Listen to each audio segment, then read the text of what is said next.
بسم الله الرحمن الرحیم. الهی اتراک بعد الایمان بك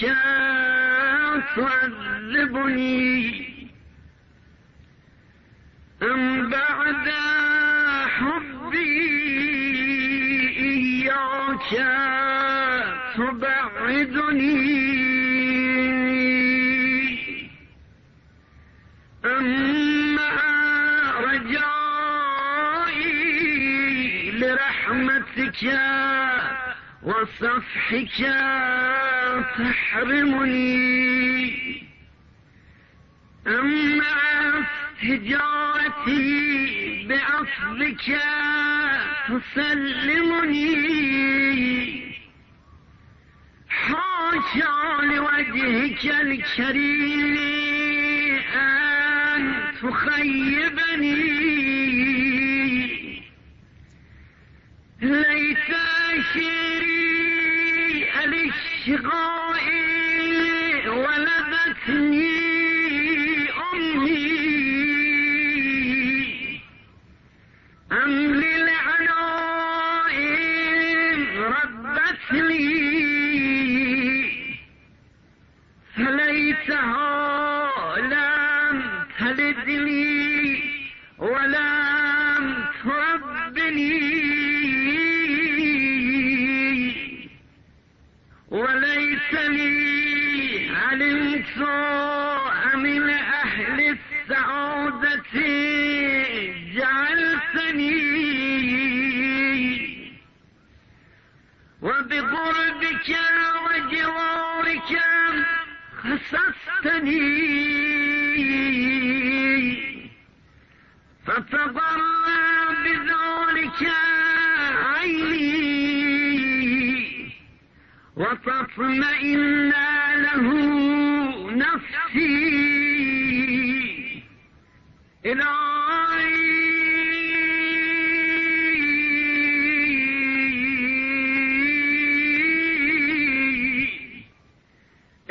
إلهي هل تسود وجوها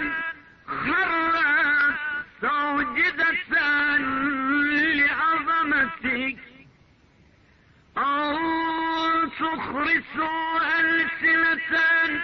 نطقت بالثناء على مجدك وجلالتك أو تصبع على قلوب انطوت على محبتك أو تصم أسماء تلذذت بسماء ذكرك في إرادتك أو تظل أكفا رفعتها الآمال إليك رجاء رأفتك أو تعاقبهم أبدانا عملت بطاعتك حتى نحلت في مجاهدتك أو تعذبهم أرجلا سعت في عبادتك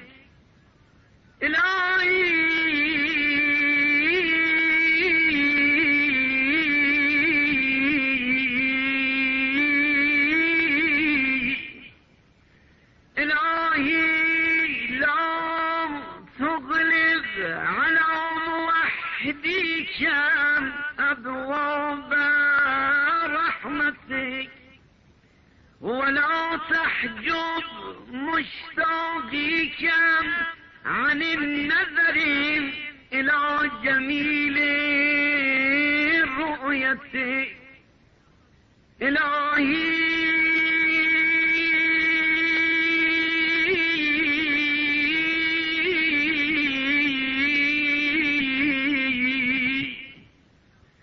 إلهي نفس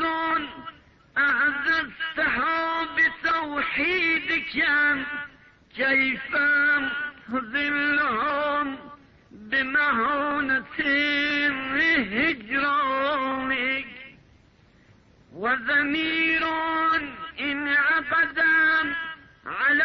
مودتك كيف تحرقه بحرارة النيران إلهي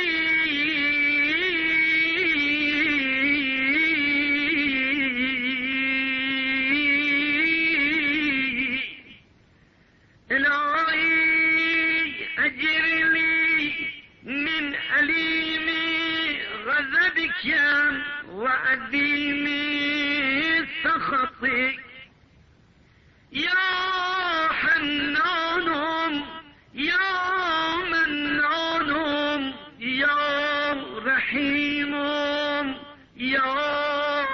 رحمن يا جبار يا قهار يا غفار يا ستار نجني برحمتك من عذاب النار وفضيحة العار إذا امتاز الأخيار من الأشرار وحالت الأحوال وهالت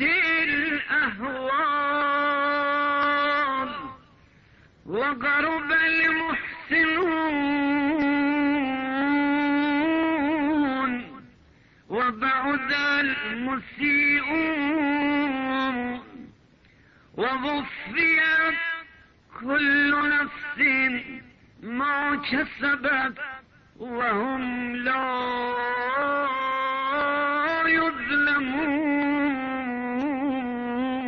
يظلمون برحمتك يا أرحم الراحمين.